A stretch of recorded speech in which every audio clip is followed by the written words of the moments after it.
morning. Do we have connectivity? Can everybody hear me? Yes. Yes. Outstanding. Okay.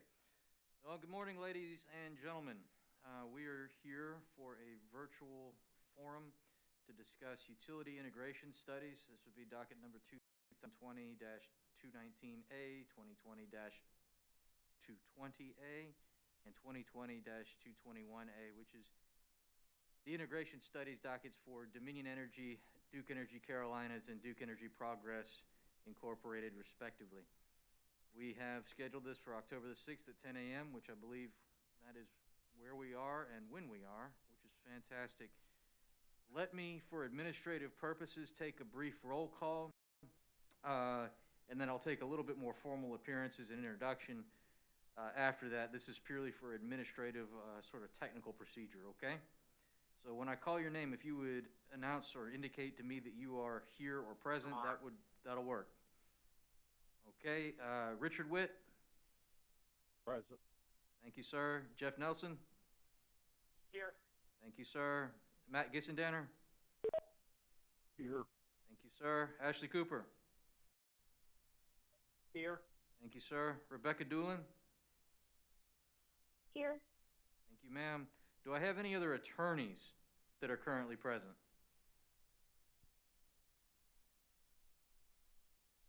Okay. Hearing none.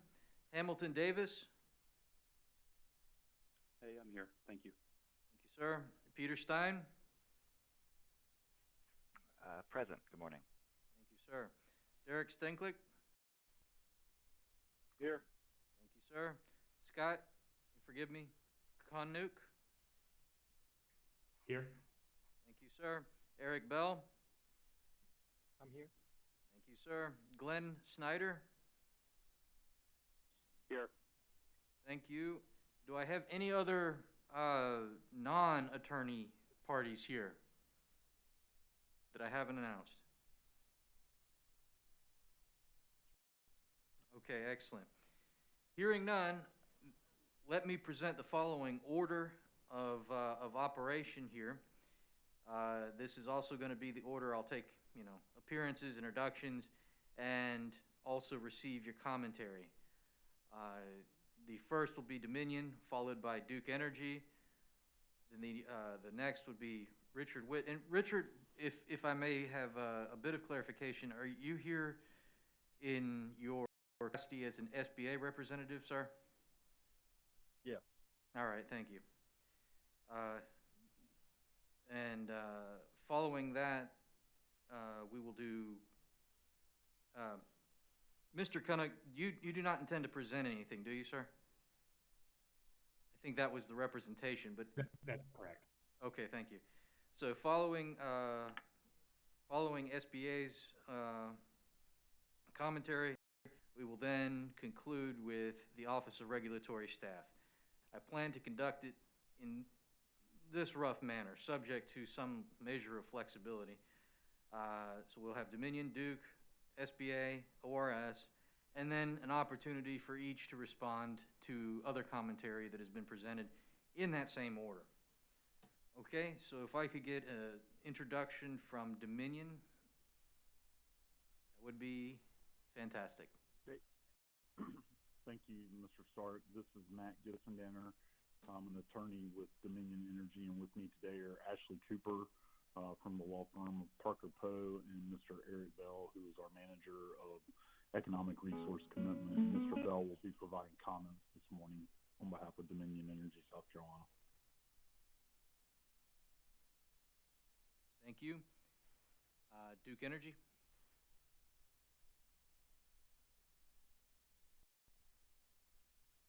Sorry about that.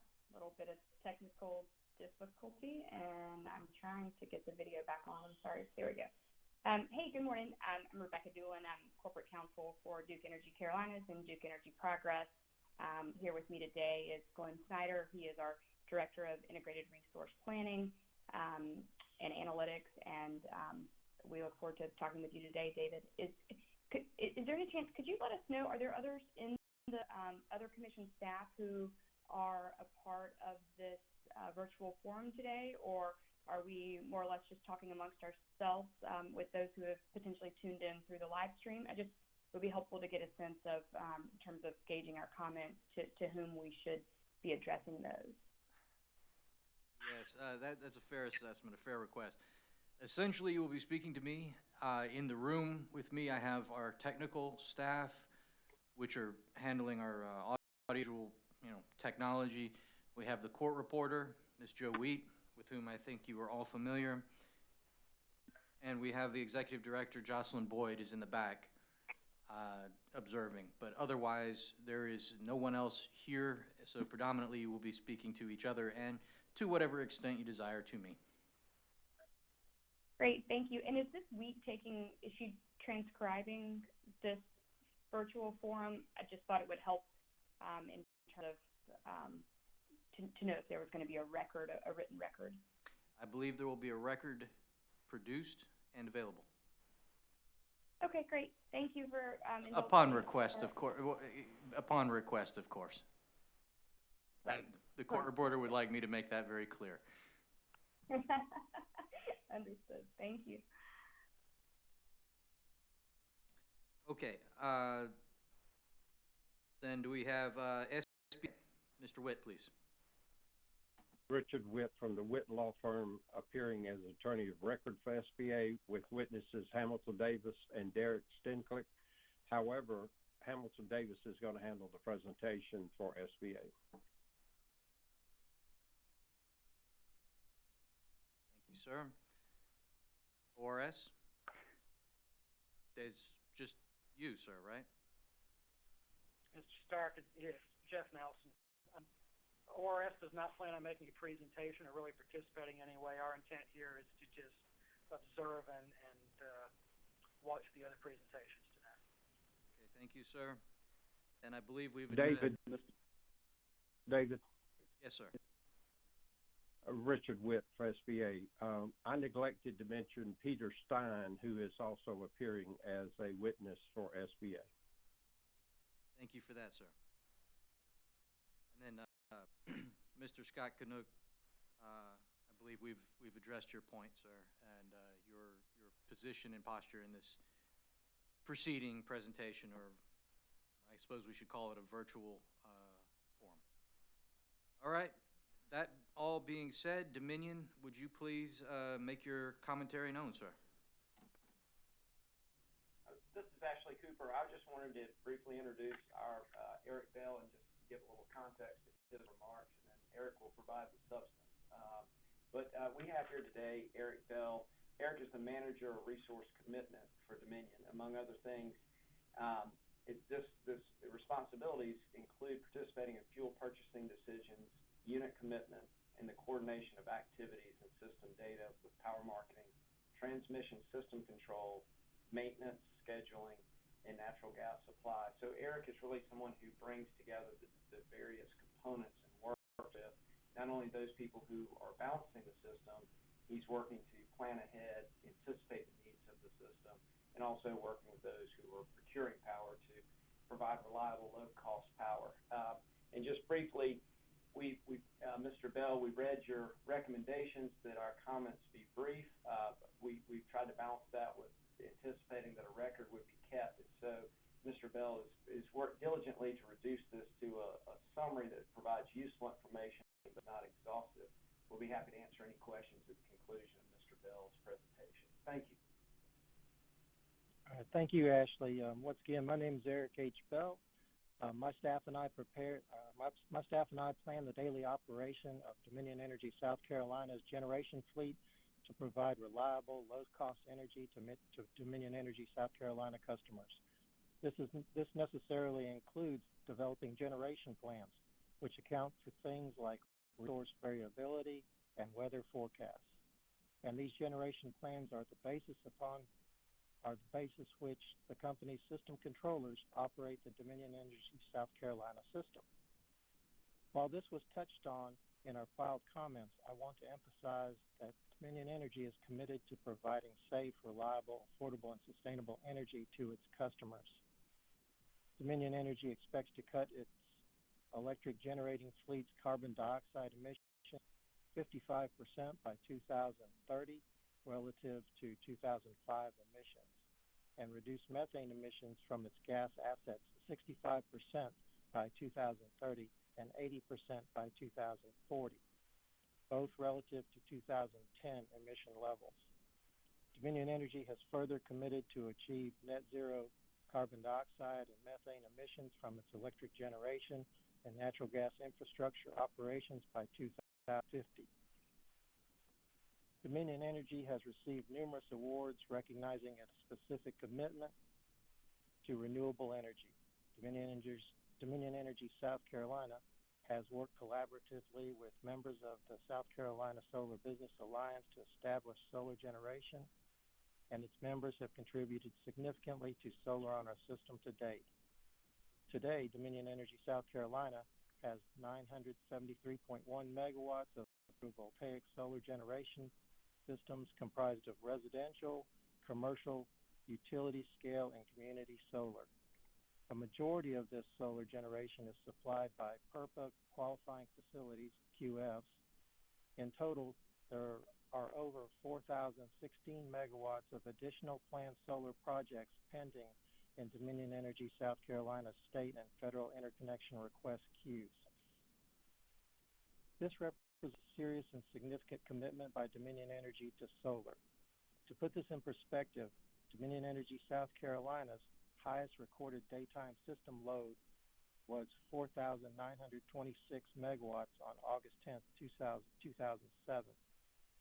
While Dominion Energy South Carolina's average daily peak load is less than 3,350 megawatts, and a significant percentage of days with a peak hour load below 2,700 megawatts. I point out for two reasons. Dominion Energy South Carolina has already integrated a significant amount of QF solar. However, Dominion Energy cannot achieve its ambitious emission goals by simply relying on QF solar. Rather, Dominion Energy must plan for a future where emerging technologies such as battery storage and dispatchable solar lead the way for smart, thoughtful adoption and deployment of renewable energy and emerging technologies on the Dominion Energy system. The increased penetration of these solar QFs is directly correlated to an increasing level of uncertainty that not only impacts forecasting but increases the deviations from those forecasts to which Dominion Energy South Carolina must respond in real time.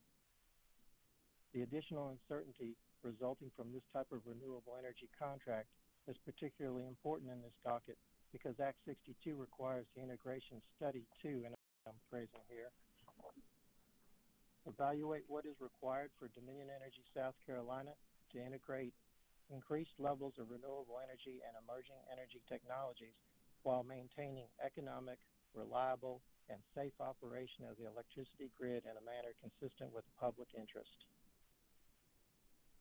Dominion Energy South Carolina has proven to the Commission that the increased adoption of renewable energy via PURPA requires Dominion Energy South Carolina to maintain additional operating reserves to ensure an economic, reliable, and safe system. To prevent Dominion Energy South Carolina's customers from being responsible for the costs arising from integrating QF solar,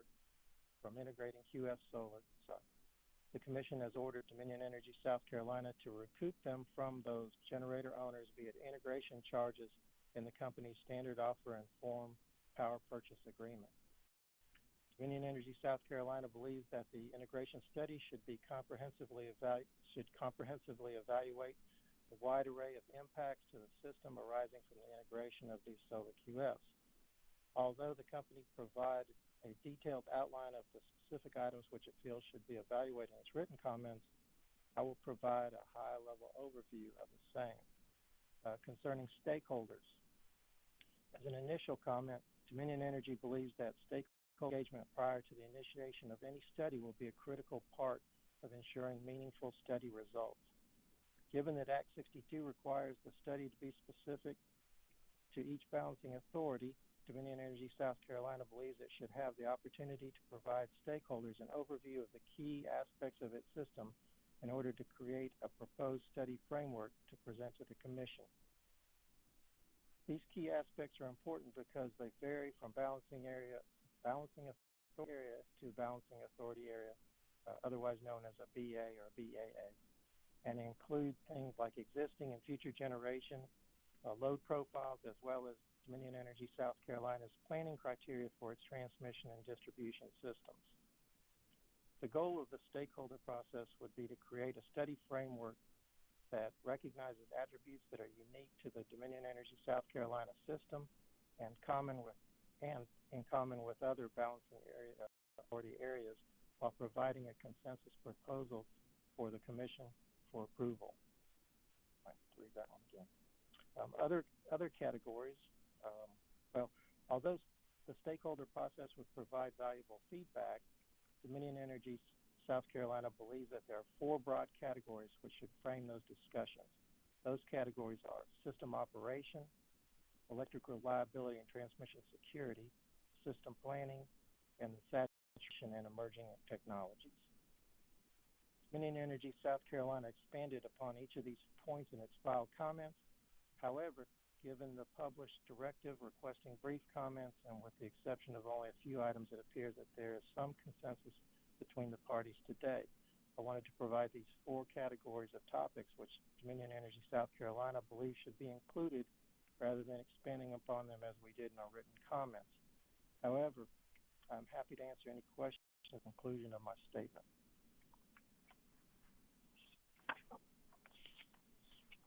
And we've got some comments regarding the consultant. As for performing the actual study, the selection of one or more consultants is extremely critical to this process. As you can see, the issues involved in conducting a proper integration study are far-reaching and complex, and the suggestions I offer today, as well as the written comments submitted by Dominion Energy South Carolina, are not meant to exclusively define the parameters for the study. However, they are meant to provide a starting point from which the company can engage stakeholders in the hopes of developing a consensus study framework which can be provided for the Commission's consideration. Although the framework has yet to be developed, it's clear that the framework will require technical expertise. If the Commission elects to engage one or more consultants under Act 62 to perform the study, that consultant should have expertise and experience analyzing the factors described above. This expertise must necessarily include a strong understanding of the rules and regulations implemented by the NERC and FERC, as well as the integration challenges posed by variable generation. I also agree with the comments of Duke Energy that it is important for this consultant to have real-world experience. I strongly recommend that any consultant selected have experience in modeling both storage and battery storage, have experience modeling thermal and renewable generation, and have knowledge about non-ISO operating practices, and have a software license for and the ability to model a balancing authority area with a modern production cost model. Concerning the timing of the study, lastly, Dominion Energy South Carolina recognizes that this process will be tedious, time-consuming, and laden with complex issues. As said, company does not feel it is appropriate to set an abbreviated timeline. Although Dominion Energy South Carolina would welcome such a swift result, that abbreviated timeline would put unnecessary strain on an already complicated analysis. Therefore, Dominion Energy South Carolina respectfully suggests that discussions regarding the procedural schedule begin only after consultants have been retained. Finally, any such proposed schedules would encompass stakeholder engagement, as well as the dates for proposed study framework to be presented to the Commission. This concludes my comments for today. Dominion Energy appreciates the opportunity to present suggestions for this path forward, and I thank everyone for their time.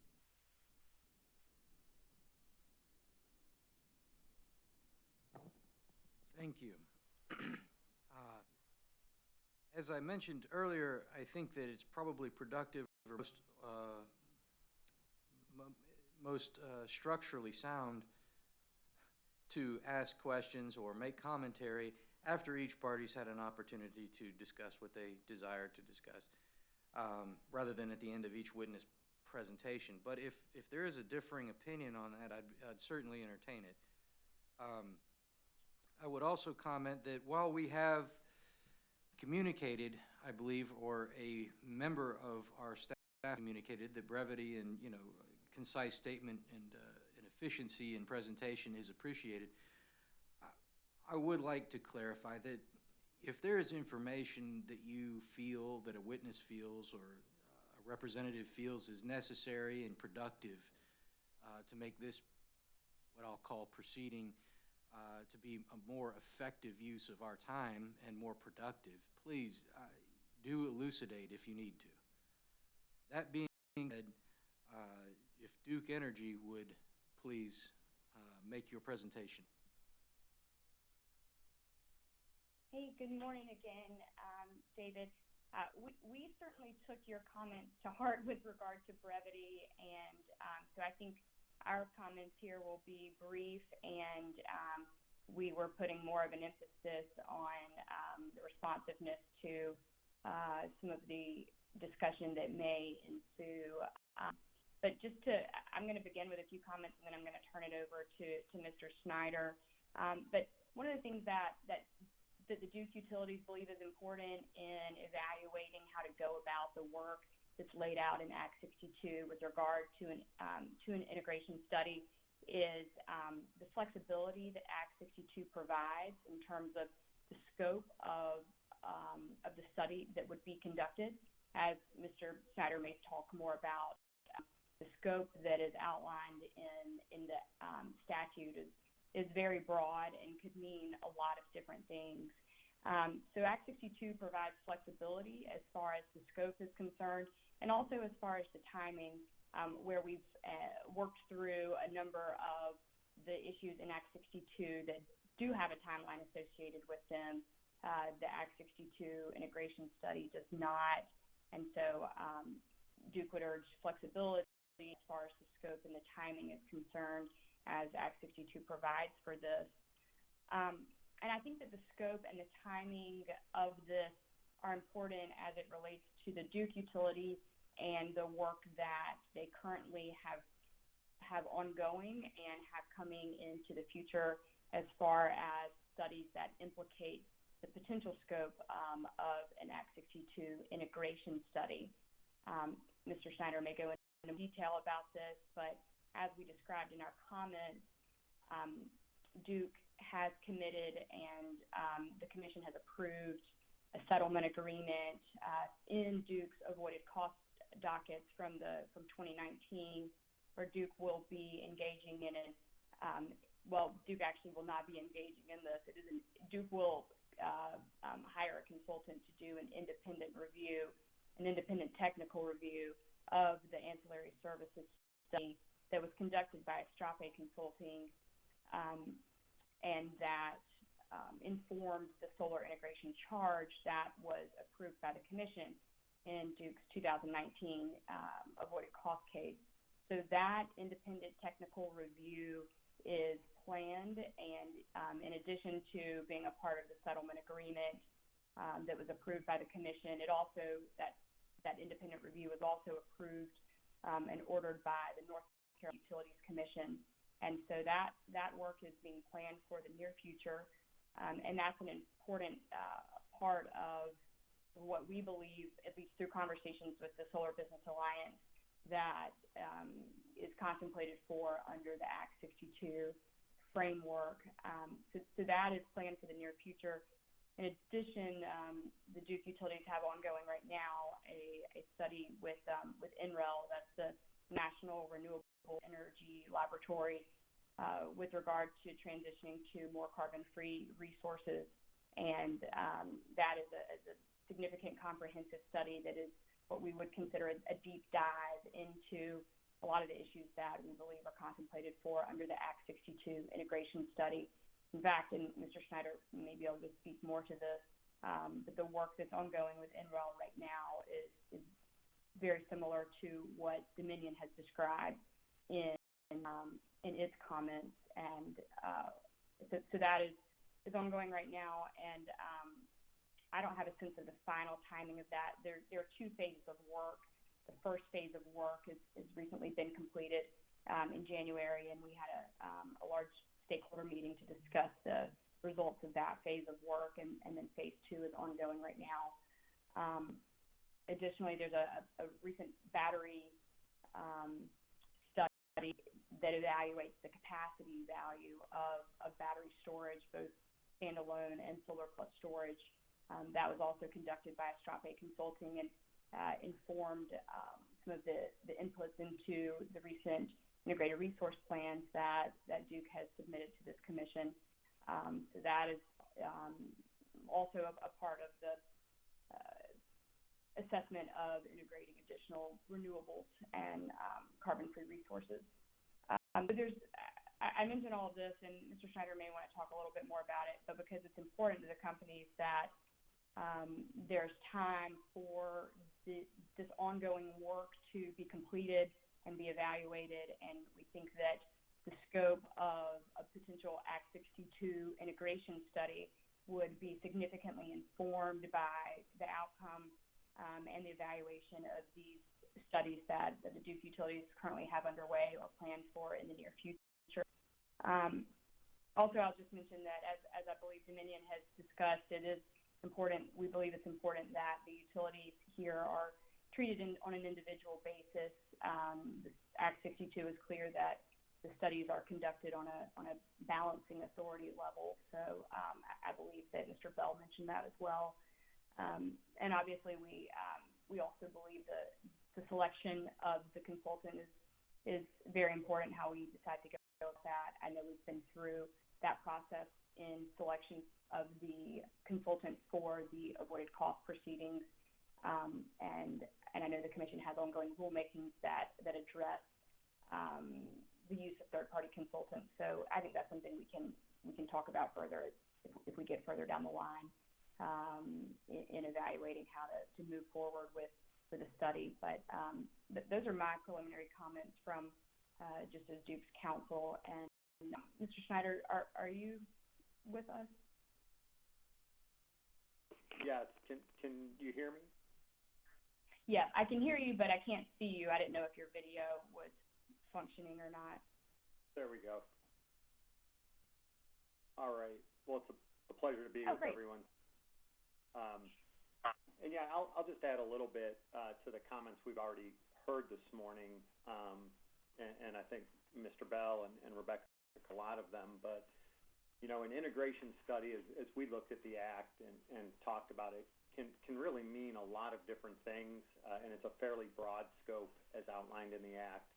And I think, as we mentioned in our comments, it can be viewed from either a macro perspective or a very detailed micro system operations. As Mr. Bell spoke about, you know, there's some very real issues that happen at the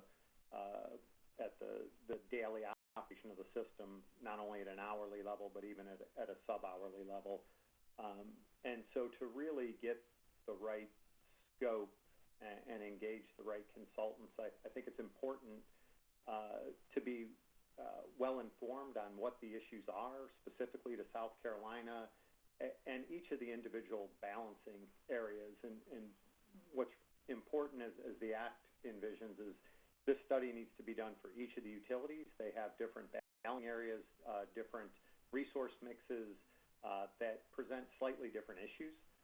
So for Duke Energy Carolinas, Duke Energy Progress, as everyone on this call knows, our service territories and balancing areas cover both North and South Carolina, and we serve all of our customers from all of our resources, so it's important that the study be looking at our entire footprint and not just the geographic boundary of South Carolina. And then, you know, what we tried to represent in our pre-filed comments was we believe that because the Act allows for some time, I agree with Mr. Bell, this is going to be I've never seen an integration study that's quick and brief. They're usually fairly in-depth and lengthy, and there are a lot of complex issues. That some of these issues are currently worked through with stakeholders before this commission in ongoing dockets, whether that's the integrated resource planning dockets, the avoided cost docket. There are a number of studies that are currently addressing many of the integration issues that'll be before the state and the commission. As Ms. Doolin pointed out, our recently filed IRP has looked at a battery study that looks at what is the capacity value for batteries. How does that capacity value change as you implement more and more batteries on the system? How does that capacity value change when you have a standalone battery versus a battery paired simply with solar? And there's a very in-depth study just on that issue. I just highlight that to give some perspective, even that one issue of how do the different resources, solar, potentially wind in the future, batteries, how do they integrate into a system? How does that integration and the issues change as the amount of those resources grow? How do they interplay dependent upon your neighbors? So as your neighbors have more and more of these resources, it impacts the value of those resources. Just that study in and of itself is a very in-depth and detailed study. And so we've started to broach that topic as one area within the IRP.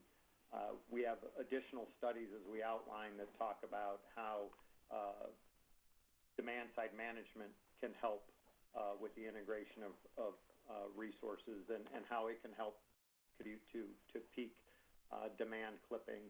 But as you institute demand-side management, that then has implications on the value of a battery, for example. So there's a lot of interactive things going on, and we start to address that within some of the studies in our IRP.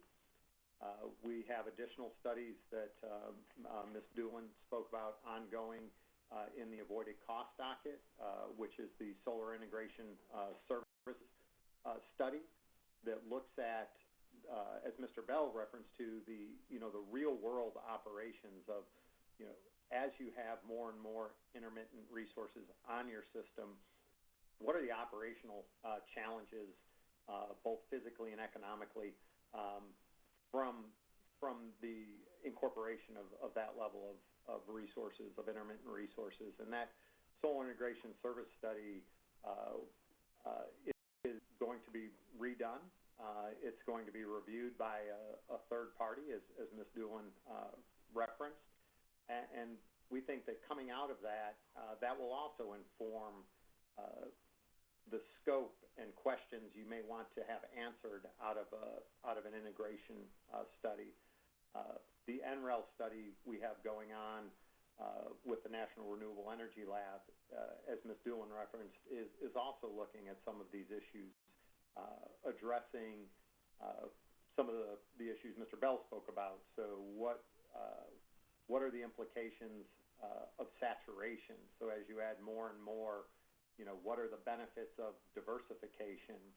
How does storage help to integrate more renewables so that when you have excess solar or wind generation in excess of your load, how much storage is needed to accommodate that versus curtailment? Those types of issues are being addressed in the NREL study. So I would just say that there's a host of studies that are underway for Duke Energy, and those studies will be before this commission and worked on and available to all stakeholders in our proceedings. And we think that at the conclusion of some of these studies and some of these dockets, the commission would be in a better position to scope and ask the right questions of an integration service or an integration study.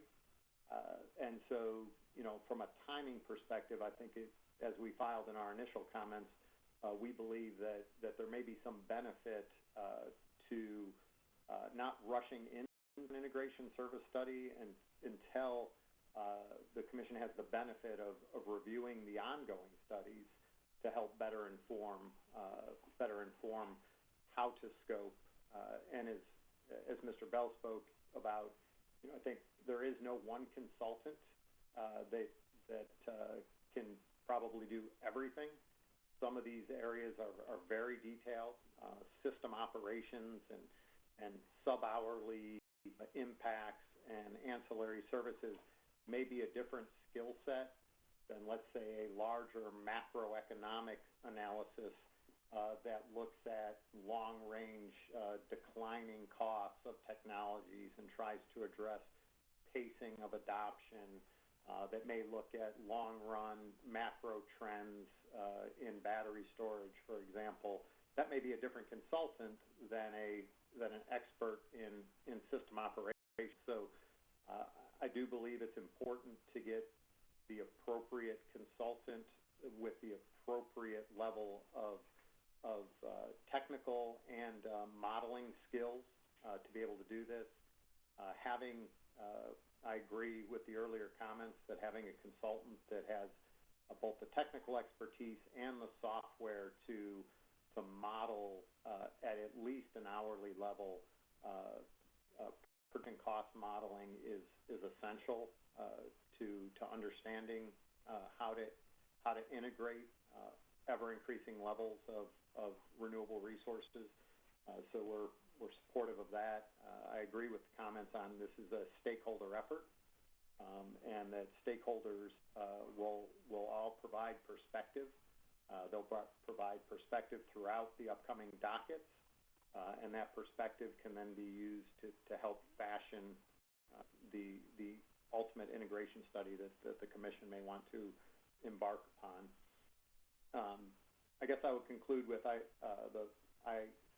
four categories that our counterpart mentioned. I agree with, from a operations to a reliability to a system planning to a saturation.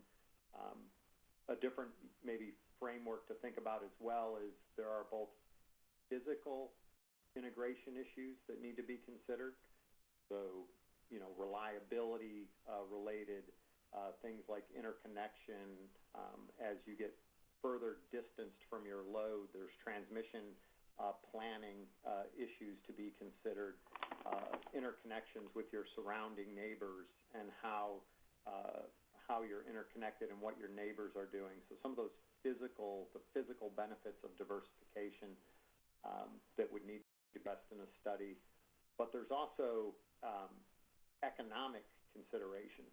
So as you look to integrate renewables, what are the declining costs that are expected? There's various views on that within the industry and various studies that could come to bear. What are the ancillary service requirements to integrate ever higher levels of renewables? How does that impact the system? What are some of the benefits of diversification from an economic perspective? So as you think about scoping an integration study, there's many physical issues to be answered, and there's many economic issues that often get addressed. Again, some at a very, very detailed system operation level, some at a more macroeconomic level, and given the broad scope and the lack of a specific deadline in the Act, I think the company's recommendation would be that the Commission would be better positioned, certainly for the Duke utilities, to scope such a study perhaps at the conclusion of some of the upcoming dockets where some of these issues will be front and center, and there'll be an ability to see where there's areas of agreement, where there might be areas where there's still various opinions out there, and the Commission could then direct such an integration study more appropriately than perhaps trying to scope one immediately. So I would conclude with those comments. David, it's Rebecca. So first of all, I shouldn't have said we would be brief because we were not. And but that concludes the comments from the Duke utilities right now. Thank you. Thank you very much, Rebecca. I appreciate that. Mr. Witt and SBA.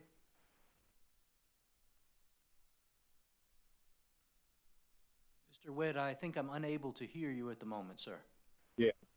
Hamilton's going to handle the presentation. Thank you. Thank you, sir. Thanks, Richard.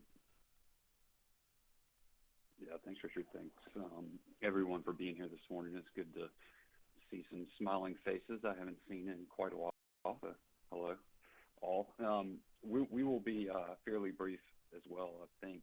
I am going to be, at least. I will not speak for all the folks on our panel. But I'm not going to rehash, I think, what we've already discussed in terms of what the statute actually requires and what it allows for.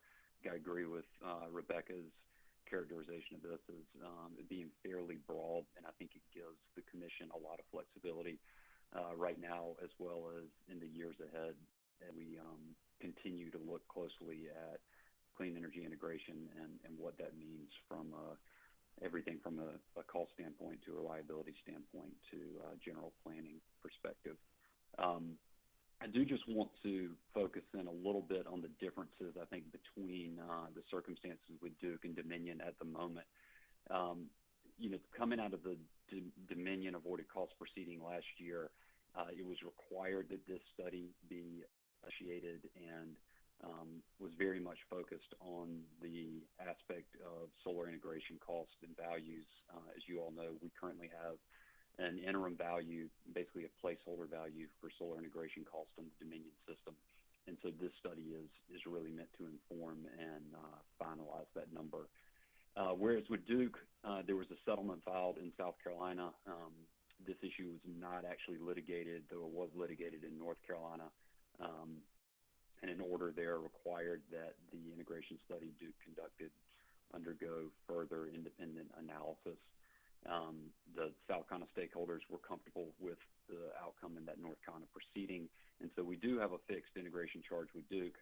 We do have an independent process that should be underway shortly, and we do have a number of other studies that Duke is already engaged in as well as it relates to renewable integration. And so in light of the comments that we saw come in from Dominion and Duke and some further conversations that we've had with Duke, I think SBA is happy to slightly update its proposal. And rather than taking this original approach that we had articulated in comments where we were thinking of this more as a macro type analysis that would inform individual studies moving forward, we do think that Dominion's proposal of taking a much deeper dive and granular approach to their system specifically and answering some of these unanswered questions as it relates to solar integration as well as other considerations that are appropriate to make at the moment, doing that through a stakeholder-informed process with commission oversight and an independent consultant involved is a good idea. And again, going back to the difference between where we are with Duke and Dominion, I think the scope of this would be difficult to undertake if it were all three balancing authorities at the same time, so looking at DEP and DEC as well. And so we are comfortable with this moving forward as a Dominion-focused approach where certainly it would probably be informative of some of what Duke is doing, and to the extent Duke is wrapping up some of their studies in the near future, it will certainly be appropriate to reconsider how this statute applies to Duke and what additional work would be done down the road. And so we're still having conversations with Duke about the nature of things like the independent review, but I think at this point we're fairly comfortable with updating our proposal and aligning it more with what Dominion's put into their comments. And so let me turn this over to Peter Stein. I think generally our comments still are fairly on point just in terms of process and scope. And Peter and Derek Stinklick will talk more about that. But again, with an eye towards focusing this on Dominion moving forward. So Peter Stein, I'll hand this to you. Great. Thank you, Hamilton, and good morning, everyone. Again, Peter Stein with Cypress Creek Renewables here for Solar Business Alliance, and wanted to provide some high-level comments on the process for this type of integration study. And as Mr. Davis noted, SBA is generally supportive of an integration study for Dominion that not only provides a common foundation for evaluating the proper methodology, scope, and inputs of a forward-looking integration analysis in South Carolina, but also provides, as appropriate, a quantification of costs and benefits of clean energy integration onto Dominion's system. So from a process perspective, SBA believes that the following steps really are critical to this process. First, use of a qualified independent consultant. Similar to the selection of Power Advisory in the recent avoided cost proceedings, the Commission should retain a qualified independent consultant for support in conducting and drafting the Dominion integration study.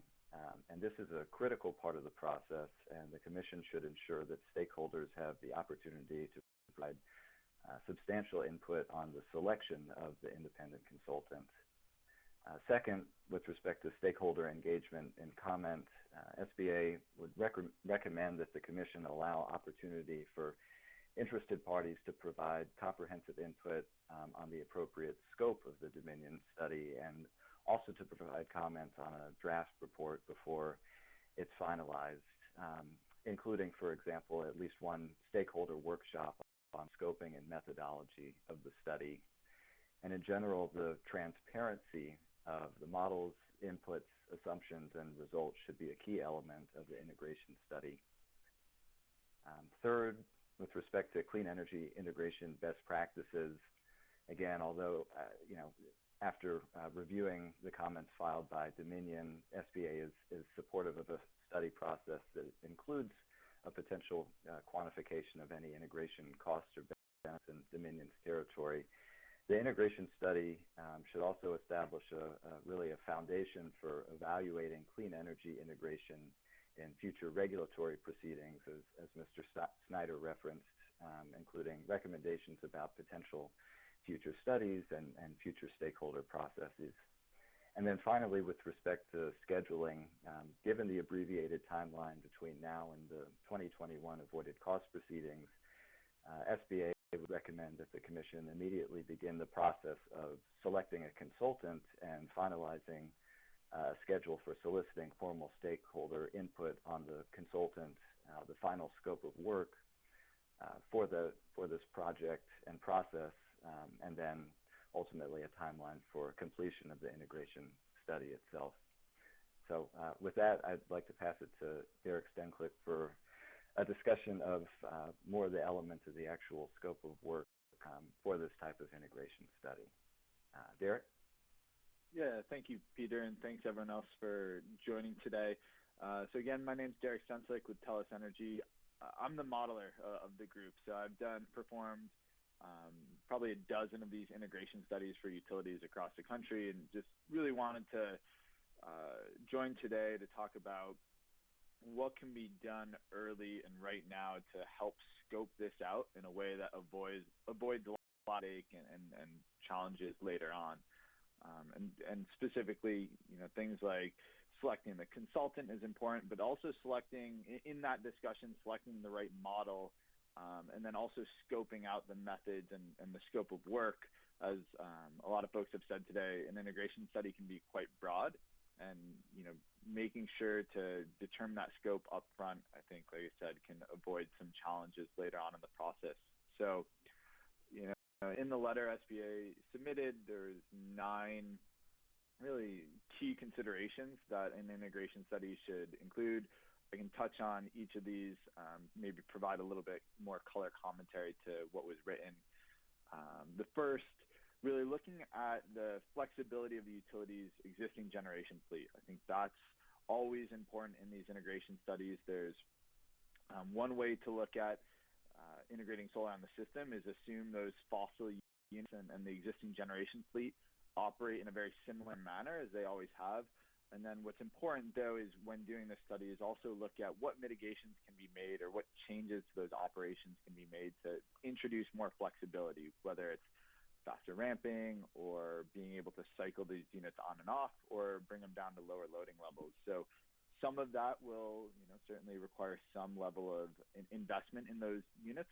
Others, though, is just a change in operating practices, change in the way the utility's done things in the past. And so having a study to really isolate what types of flexibility are already available to the operators before making additional investments, I think that's very important. Second, it's hard to talk about any solar integration study without spending a lot of time on storage. I think Glenn touched on quite a bit of this already, but really looking at storage as a tool to enable solar integration. But when doing that type of analysis, also making sure that it's not a requirement for solar integration. So it's one of many tools available. And when looking at an integration study, certainly wouldn't want to introduce something that says any new solar coming in requires storage, but because a modest amount of storage can go a long way in integrating solar. So really understanding the impacts of solar on operations and on ancillary services and reserves. And there's a lot of different flavors of storage out there, whether it's pump storage, hydro that's already on the system, new battery storage, and that can come as hybrid, kind of interconnected with the PV plants or standalone. So all of those things are very important, and the detail there is critical. Third is around transmission and distribution. I think a lot of the discussion today has been around the generation side, but obviously the network is equally important. I think here it's critical to determine the scope up front. If you look at solar integration on the bulk system, so the high voltage transmission system, that's one scope of work. And then once you get down to the distribution level, that's a whole nother layer of complexity. It's a whole nother set of analytical tools, likely a different consultant altogether. So I think our initial take on this was to focus on the transmission system impacts, the bulk system impact, and if there's a need later on to go down to the distribution level, that can be potentially carved out separately. It's a really big ask to kind of tackle all of those together in one study. The fourth one was around reserve requirements. And so here, looking at reserves for both the variability of the solar resources and also the uncertainty. So looking at what the requirements are today, what they could be in the future with more solar, and then what's the best way to prove those resources. And there can be a difference between solar that is kind of the historic load modifier, so basically uncontrollable solar, and then state-of-the-art solar, where there's control, dispatch availability, and an ability for the solar itself to provide some of the ancillary services. That's where the technology is today, and certainly a study that captures the state-of-the-art technology that we have available is going to be important. The fifth one is around interconnection to neighboring utilities, and I guess I can't stress how important this is. I understand both Duke and Dominion's comments earlier in this call about needing to treat these as separate studies. While I understand that, any of the studies that are performed should make sure to evaluate coordination with neighbors. This is very, very important. So if they're to be separate studies, that's fine, but making sure that each of those studies captures the reality of the ability to transfer both energy and reserves among different balancing areas, and coordination here is key. I think if you look at the integration study literature across North America and globally, one of the first mitigations is to make sure systems are coordinating with neighbors as much as possible. Six was application of the demand side. I think this is critical. The notion that load is static and has to be served by the generating resources only is changing rapidly. So having flexibility on the load side, both as conventional demand response and peak load reduction, but more importantly and increasingly around flexibility. So not just shaving peak load, but providing ancillary services, providing ramp control, things like that. Obviously, a study like this is going to be technical, but when it comes down to it, it's also going to be an economic study and determine how to allocate the costs and benefits across all the different stakeholders.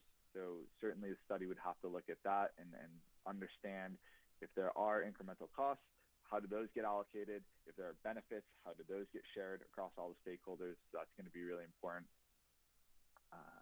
We added a note number 8 on evaluation, and this gets back to the importance of the modeling. I think that got touched on a couple times, but specifically the tool that's being used. So not all production cost simulation tools are the same. Some of them have features that are really important for this type of integration work. So ability to go to sub-hourly modeling, co-optimization, so being able to share ancillary services and energy, the broader system. So, to whatever extent now during this initial scoping can help not necessarily select the model, but select the options that the model should have is going to be important. And then lastly, the policy discussion. So it's tough to have this integration study without that larger policy framework and seeing where the rest of the system is going to go. So it's not necessarily evaluating solar integration on today's grid, but also looking forward and saying what might that grid look like. And also get down to what are the incentives, and are the incentives in the right place to get all of the flexibility that the system is going to require. And that's both on the solar generating side, making sure incentives are aligned there to provide flexibility, but also on the utility side to make sure they're able to make the adjustments and the mitigations they're going to need. So I'll conclude there. Happy to answer any questions, and we can go from there.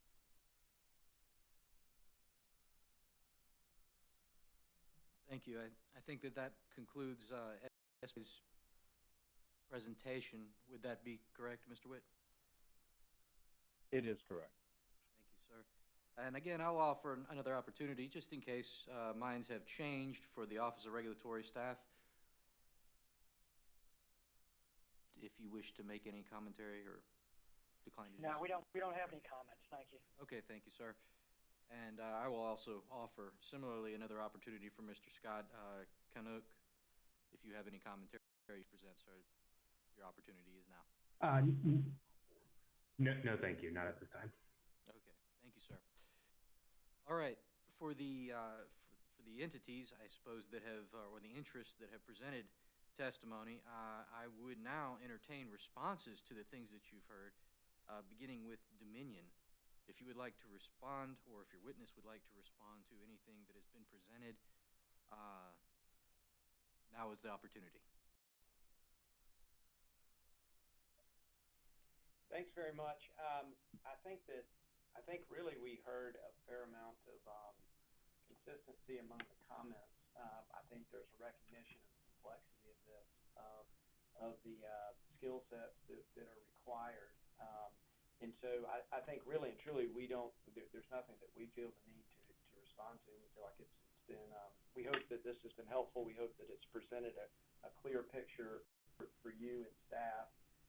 But I think you see, and I also would point out, I think Duke and Dominion have had significant experience, and I think with Mr. Snyder's comments at Duke and Mr. Bell's comments at Dominion, I think you saw a lot of overlap in terms of describing the issues and the challenges ahead. So unless there's something specific from Mr. Bell, we don't feel the need to address anything at this time.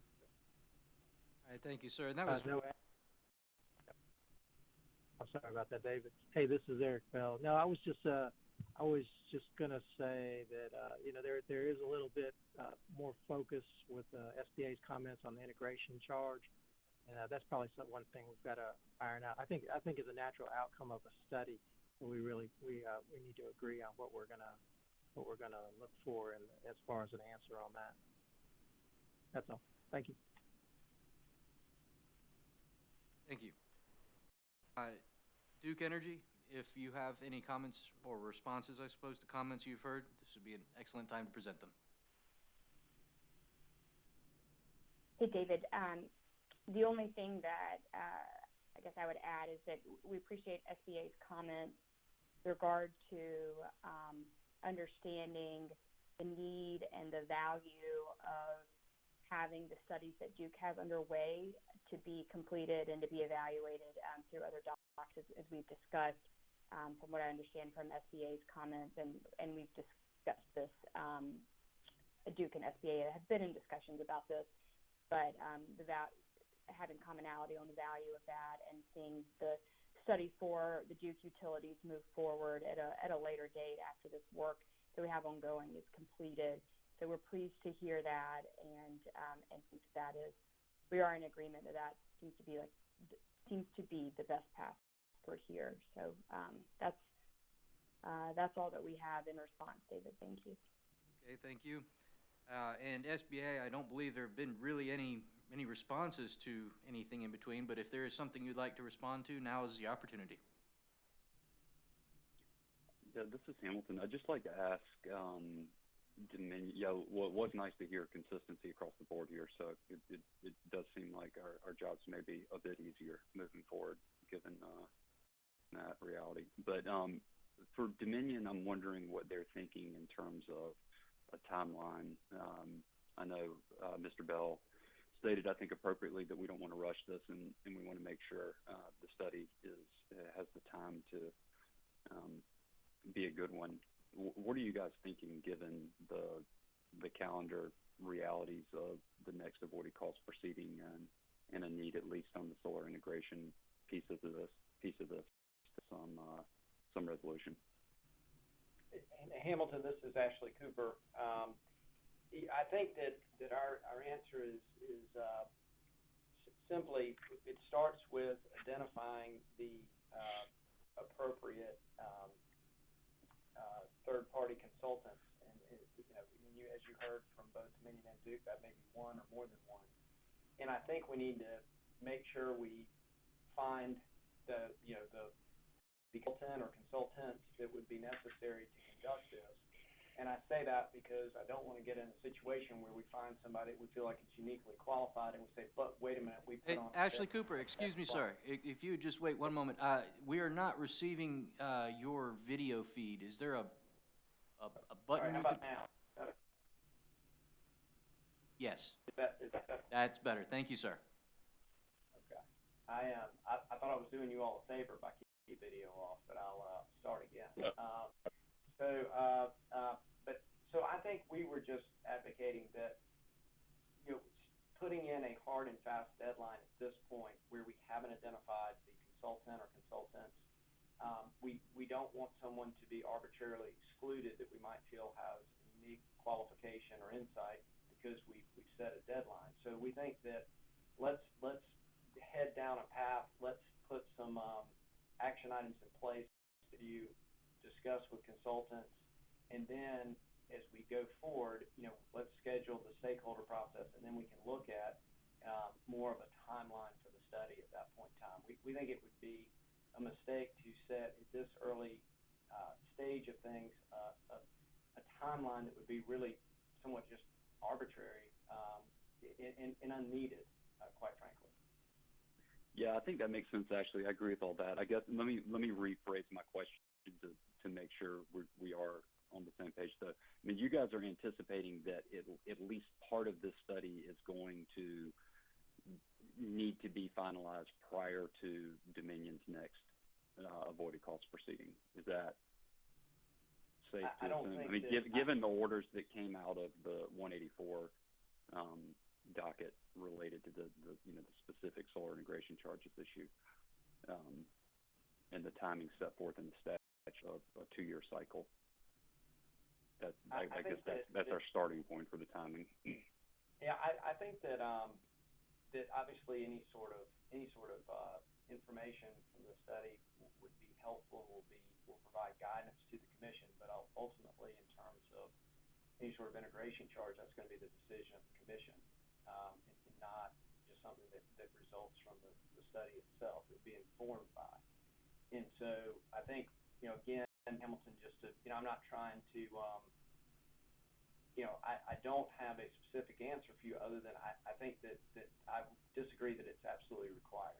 And I'd say, can we work together? Is that an option? I think that's a consideration that we should have in mind as we talk with consultants.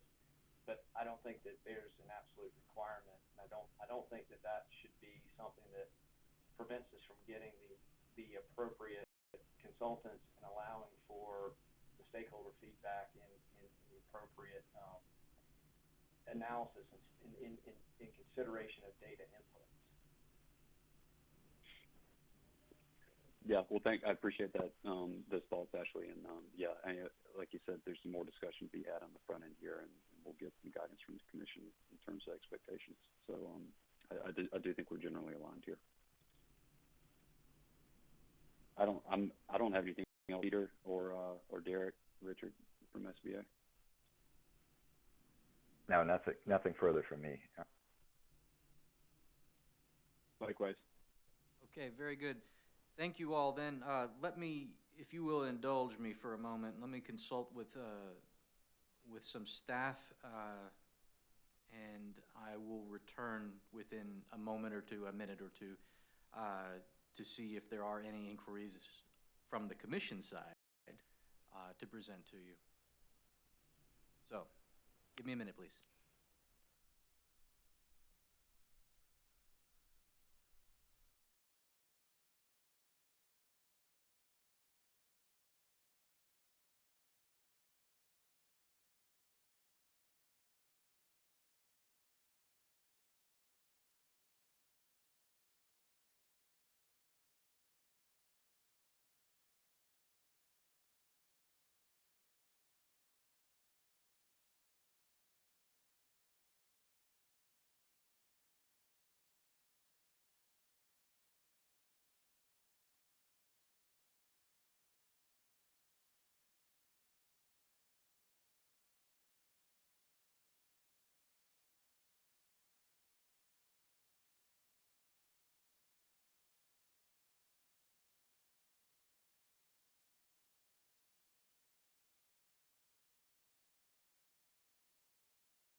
All right, thank you for your patience. There are a few inquiries that we might have and present to different people or different entities, and in some cases to all entities. And the first such inquiry would be directed to Dominion, which is to clarify, I think, that,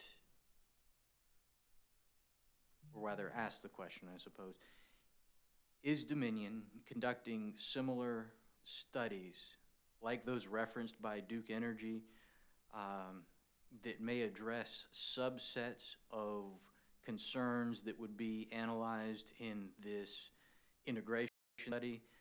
I would imagine that such a study might be made in furtherance of an integrated resource plan or similar compliance filing. So has Dominion been conducting similar, smaller, targeted, or focused studies? To be candid with you, I really don't know a list. I know that Dominion's had an active docket in commission this fall, and it will continue to be active in Q1 of 2021. I don't know all the various studies, and I'm happy to have Mr. Bell take a shot, but given his area, I don't know if he has a comprehensive list as well. I'm wondering if it would be with some of these, and I suspect you'll have other questions to other parties. There may be, is there some ability for us to supplement answers and provide responses? I would just hate to. Yes, perhaps this might be useful. I get the impression, and I think that because some of these studies have been conducted, and understanding that many of these studies are being incorporated into active dockets before this commission, and in fact, I believe that I will be seeing some of you next week in regards to some of these matters. I think it may be helpful, perhaps, to take an inventory or an assessment of studies that have been conducted internally about that would solve several aspects or be incorporated into satisfying portions of this otherwise extremely enormous or monumental undertaking. I think that's probably a fair assessment to say that an integration study could be as narrow or as broad as defined by this commission, compliant with statutory requirements, of course, and it could be, of a macro or micro or quite a significant comprehensive scale. And I think that perhaps it might be useful to know what information is readily available without incurring additional expenditures of human resources and capital, which does bring me to another point, which is we have not really had a discussion of the expenditures that would be commensurate with such integration studies. Now, I understand that depending on the scoping of the issues to be evaluated, or the facets, I suppose, of interconnection to be evaluated in such a study, will have an immense effect and probably dictate the expense that would be incurred to satisfy or to conduct one of these studies. But do we have any idea at all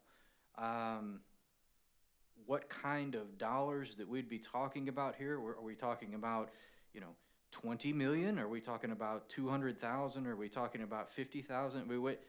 Do we have any idea the magnitude of expenditures that we might be looking at?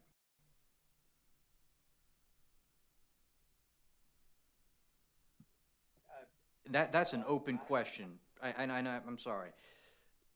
Dominion, if you could address that, and if you're able to, I understand that it's a very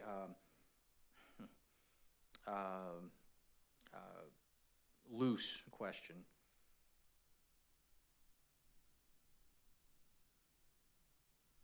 Well, I think, and I'll certainly defer to Michelle, and I appreciate you clarifying this open to others. I think, as you correctly noted, I think this is what we're doing today is a first step in helping to determine these costs, because I think it is, we've got to decide what it is we're studying and the scope of the study. And so I'm not prepared to provide any insight in terms of a cost, but I'll stop and see if Mr. Bell or the other panelists have any updates or responsive comments. Ashley, this is Eric Bell. Ashley, I think we have maybe a couple data points, but without putting down an RFP, I don't think we're going to know unless Glenn or Rebecca, with their history of having done an integration study before, they might have a better idea.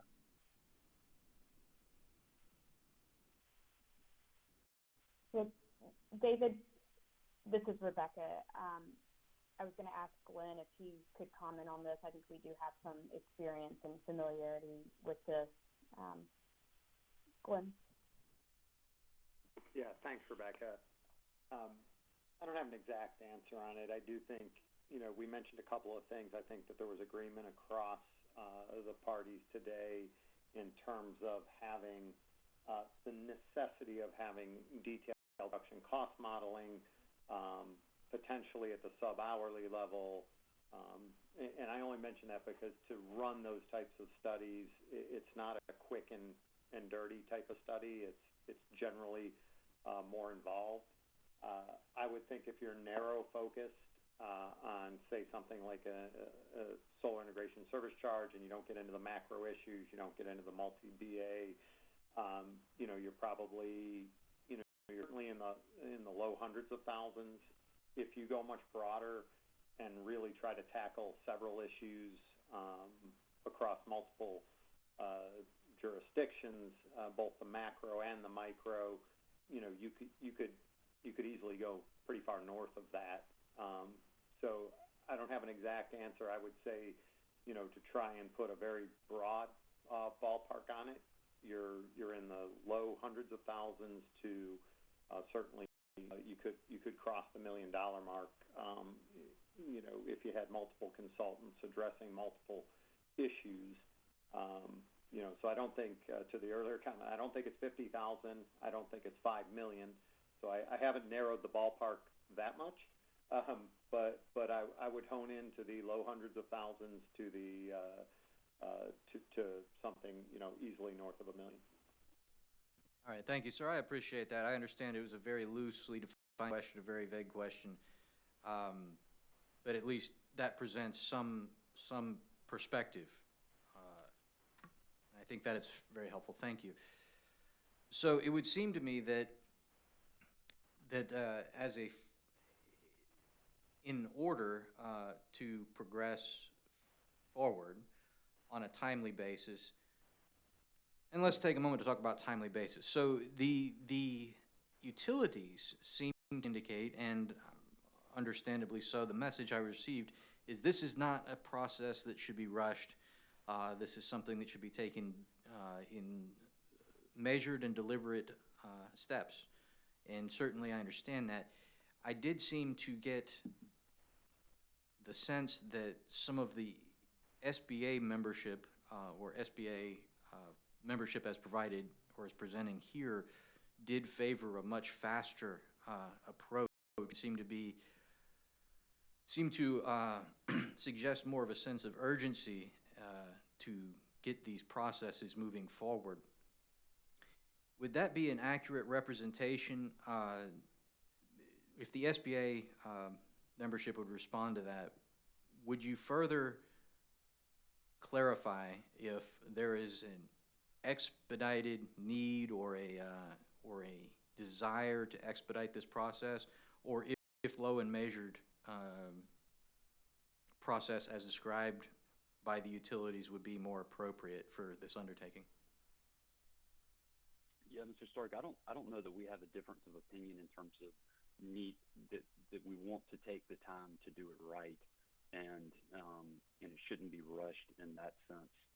I think there are probably different ways to approach this that would make sure we're not taking on too much in too short a period of time. And so if the study needs to be more focused as a phase one to make sure we can comply with expectations from the Commission's recent orders, then then we could do that. I think the main thing that I'm concerned about is you've got an order in the 184E docket from last year, the Dominion avoided cost, that sets an expectation that this study will be completed prior to the next avoided cost proceeding and will inform the solar integration or even about a solar integration calculation within that proceeding in 2021. And so, as I mentioned in my opening comments, right now, we don't actually have a solar integration cost for Dominion. What we have is an interim placeholder that will be trued up or down depending on the commission's next decision here. And so that level of uncertainty from a development and financing standpoint is somewhat untenable from solar industry's perspective. And so we do think this needs to be resolved within the next avoided cost proceeding. Of course, that's not on the calendar yet, and so essentially we have all of 2021 to initiate that proceeding. And I don't think that creates a time challenge for this study to the extent we begin identifying consultants and finalizing scope of work, in the weeks and months ahead. Dominion, do you agree that is, with that characterization, that is a reasonable time period to conduct such a study? Or is that question unanswerable until the scope of the study is known? I think we have to not only know the scope of the study, but I think we have to have some initial discussions with the consultants as well. Okay. All right. I mean, this is Derek, just coming from putting my consultant hat on. If I were to receive this request or an RFP, one thing that you could do is, if you're looking to answer some of the integration cost perspective, that's kind of a near term, next 2-3 years outlook, there may be an opportunity to stage the scope where there's an early stage focused on that, a longer stage brings in some of the longer term view. I don't know if that's an opportunity, but I'll kind of throw that back to Hamilton or Peter.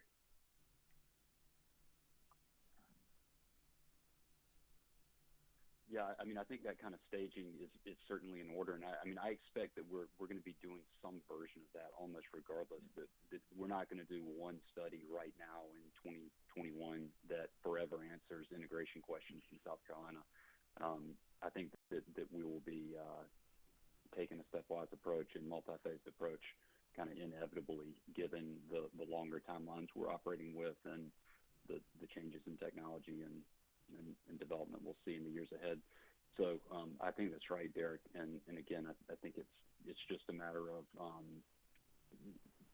making sure we understand the Commission's expectations around how they interpret their order from 184E, what's required for 2021, and what a study looks like that would be appropriate to provide those details. Okay.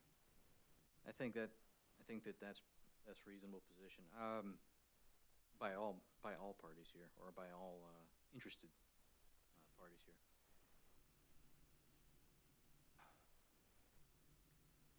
So it appears to me that the stakeholder process or stakeholder involvement is very, very important at all stages of this process. I would like input from Dominion and Duke as to their feelings about their impression about the ease of incorporation of involved stakeholder processes in the different phases of this study. So from the retaining of counsel, or I guess not counsel, it'd be an engineering body or whatever, a consultant, and then as the process moves forward, if there is to be any involvement, or what the propriety of the involvement would be with stakeholders and the consultant in their modeling and modeling choices. Would you opine about that a bit, Dominion, and then Duke? Well, and I think that this is Ashley Cooper talking on behalf of Dominion. I think that at the outset, certainly having the chance to hear from different areas within the utility, because each area within the utility has a slightly different perspective to bring, and it goes to the various areas outlined in Mr. Bell's when he outlined the scope. So you have operations and planning, and that's going to be more Mr. Bell and his team, and then there'll be some overlap with, say, a system control and what they see. So they get an integrated plan. They look for, they get a forecast of if things work as planned, how should we dispatch our system? What do we expect our system to do?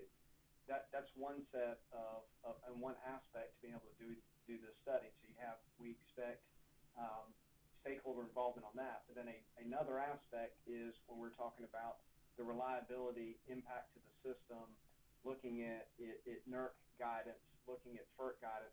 That's a separate area within Dominion. And so we think that we see like a series of stakeholder meetings by grouping an area that will help inform them about the unique challenges each utility has, how the utilities go about addressing these. And I think then they need an overview looking at the current generation fleet and the operations of the generation fleet, how that works with unique system, both distribution and transmission system. So I think that's certainly something we're recommending. I think it would certainly be appropriate then to maybe have a future opportunities for feedback and an exchange of assumptions in confirming data and assumptions. That's not to say that we understand there has to be an ability for the consultants to do their job, but we would like an informed process that continues, so there is a dialogue and ensures the accuracy of the data going into the model. And I apologize, it's hard for me to give you much of an answer beyond that, given the preliminary stage where we find ourselves with this. I understand completely. These questions that are being asked, obviously, on my part, are very conjectural in nature, very vague, and that is because we are at a very early stage in this process. This is just to gather. We're just talking here, okay? We're just talking. Sure, and we understand that. I think the thing that we appreciate that, and you're doing a great job of bringing people together in what is a complex and large topic. So we certainly appreciate your leadership with this and how you provided us each an opportunity to come together and present our views.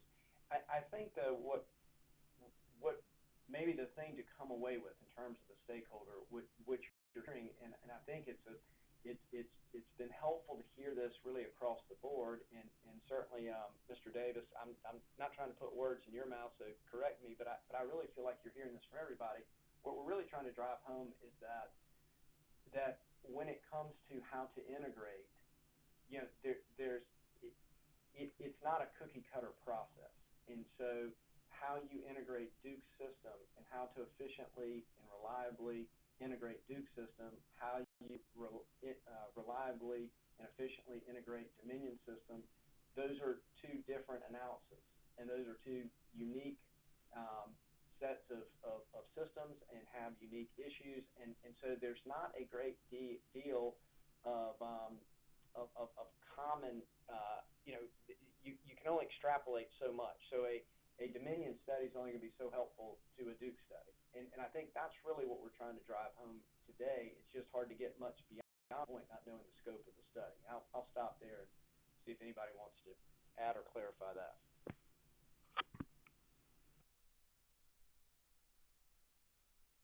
Hey, David, it's Rebecca.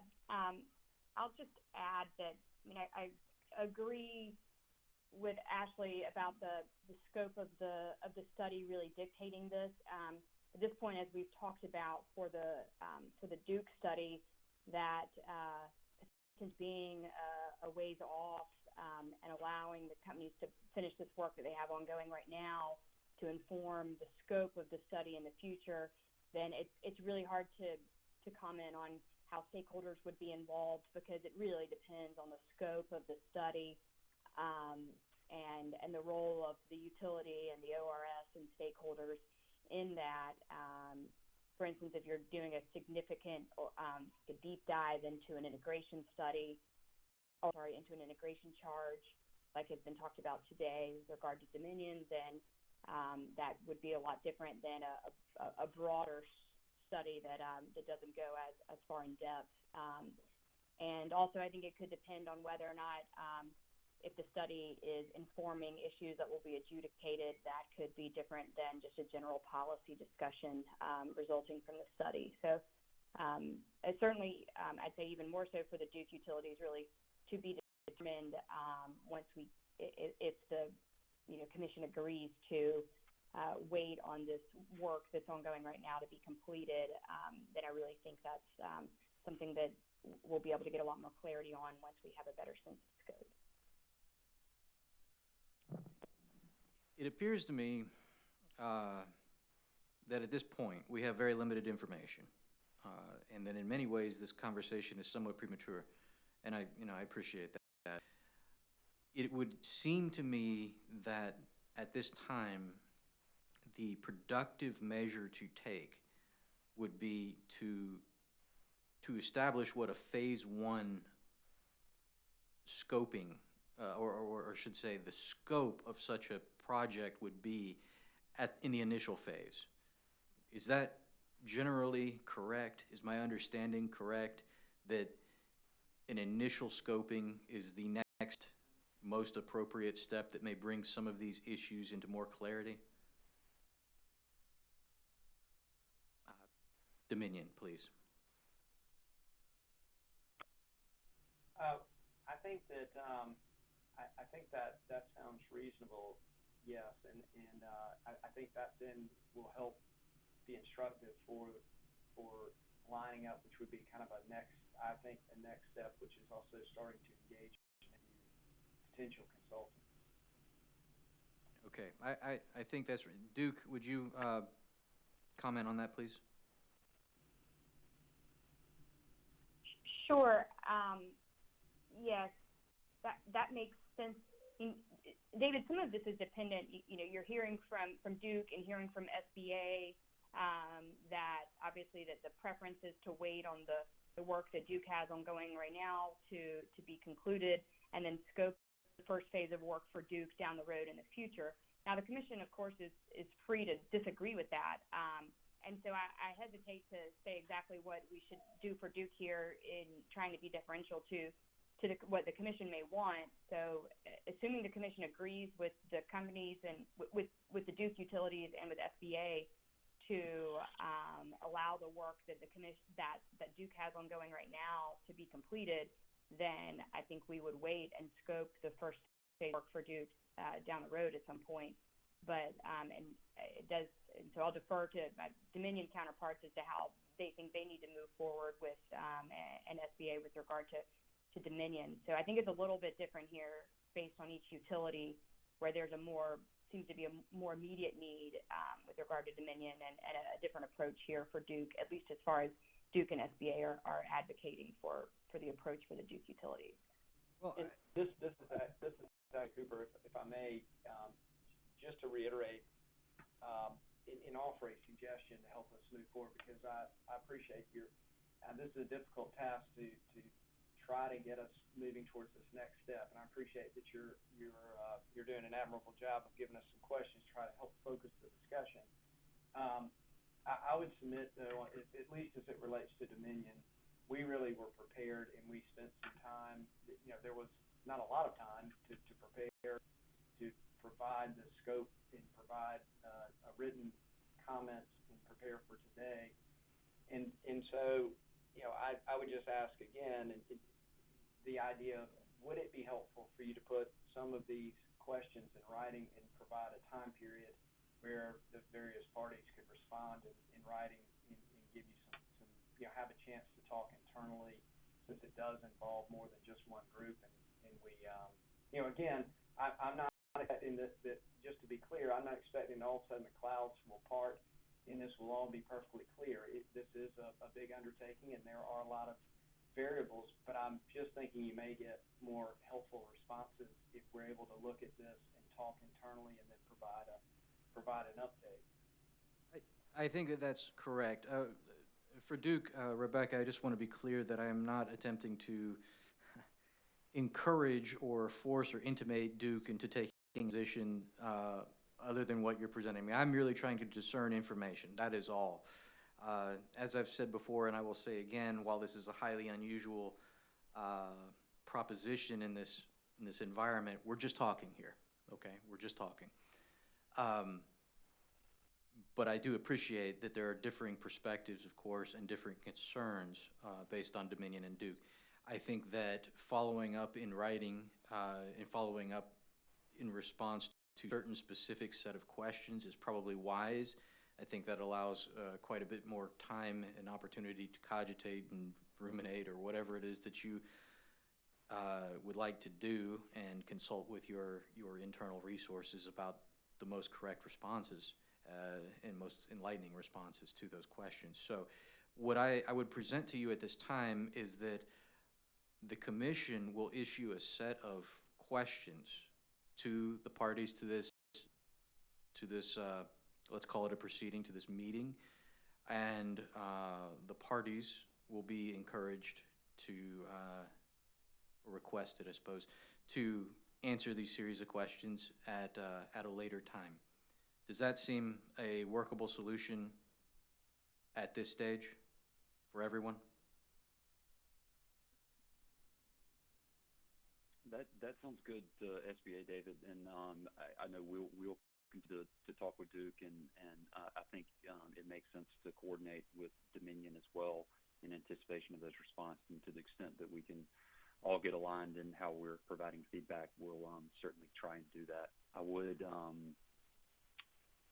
so I think, again, just from a timing standpoint, keeping this process moving, and to the extent there's a need to have another conversation like this, we're certainly willing to do that, but I do hope we can provide clear and consistent feedback across the board for the questions that are posed by the Commission.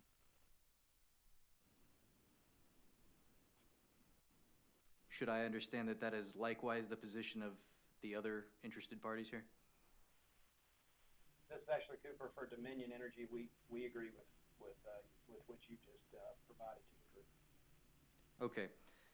That sounds good to me. I would pose a question that I would like each entity to respond to just briefly, and then I will have no more. Is this virtual forum a useful tool or a useful mechanism to move interests forward, or is there a different or bettering way that this can be effectuated? And please, I mean, this is, candor is appreciated.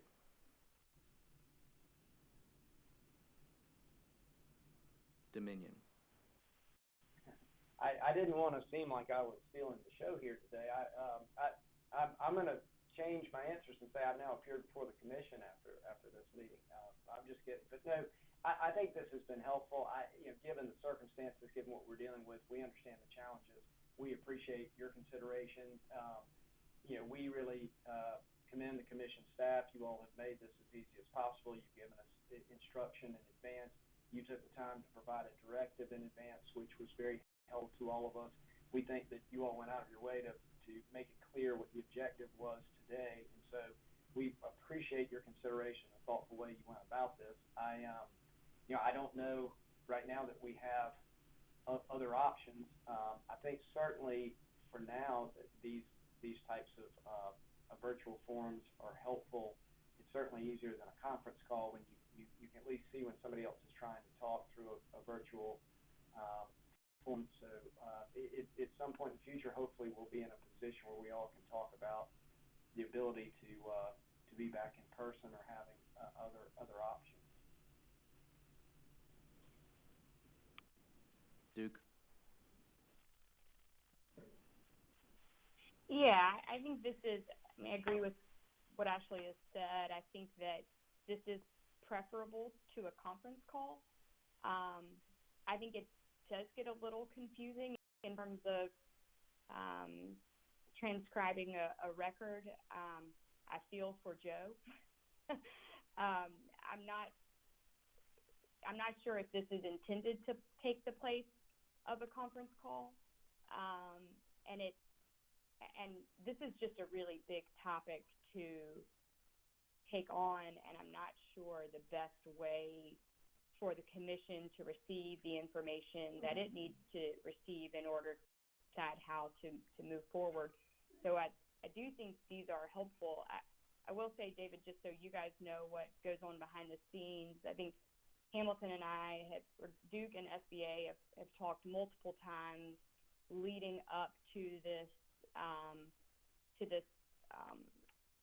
virtual forum. So I can't speak to what SBA and Duke. I'm sorry, I can't speak to what SBA and Dominion have going on behind the scenes, but we are talking regularly, and I guess if we see this as the opportunity to report on those conversations to the commission staff, and I never thought I would say this in a transcribed proceeding, but I'm sorry for the dog barking in the background. But I knew that would happen. But I do think that this is more helpful than a conference call. I think that it would maybe be helpful as well to understand the intent of the information that the commission staff and by extension the commission needs to gather. And I just don't. This one's particularly difficult because we don't know what we don't know, and I think that makes it hard. So I think these are good opportunities for us to report back to you, David, in regard to the conversations that are going on. And this also may save a lot more time than the lawyers having to pore over pages and pages of written comment. This helps us see where we are on the same page and where we're not. But I know I haven't given you an entirely clear answer, David. I think this is just complicated, but I certainly see value in it. Okay, thank you. SBA? Yeah, David, I think this is a useful format, and I think a lot of the nuance and back and forth can just get lost in paper filings. And so while we're especially working on the front end of these issues to figure out how to move them forward and how to scope a process like this, these conversations, these virtual forums are useful. So we're happy to participate in them as needed moving forward. Okay, thank you. And I want to hear from the Office of Regulatory Staff if they have divine benefit from this type of proceeding. David, yeah, I mean, I don't think it's a waste of time. I guess my concern, and I was just going to shut up, but I think one of my concerns is that with the commission holding these forums, that information is being presented to the commission out of a formal proceeding, and how is the commission going to use that information? That's my concern with these being conducted by the Public Service Commission as opposed to the parties getting together and having these conversations among themselves. I can appreciate that, and I can assure you that only in a manner that is permissible.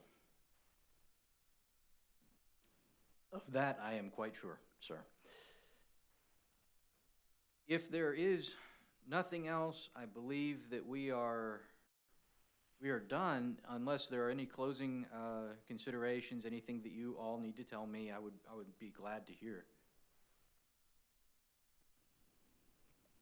This is Ashley Cooper for Dominion. No, we just reiterate we appreciate your help. We appreciate the efforts of you and the other commission staff in putting this together, and the advance notice and the information you've provided to us. So we think it's been helpful, and we're happy to be a part of this process.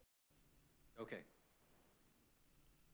Thank you all. I appreciate everyone. ORS, I appreciate your concern, and certainly that is not one that is lost upon this commission.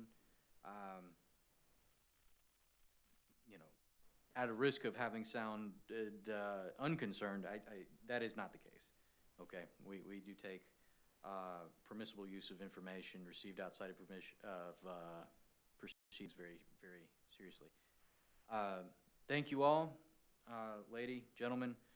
I think this concludes our process for today.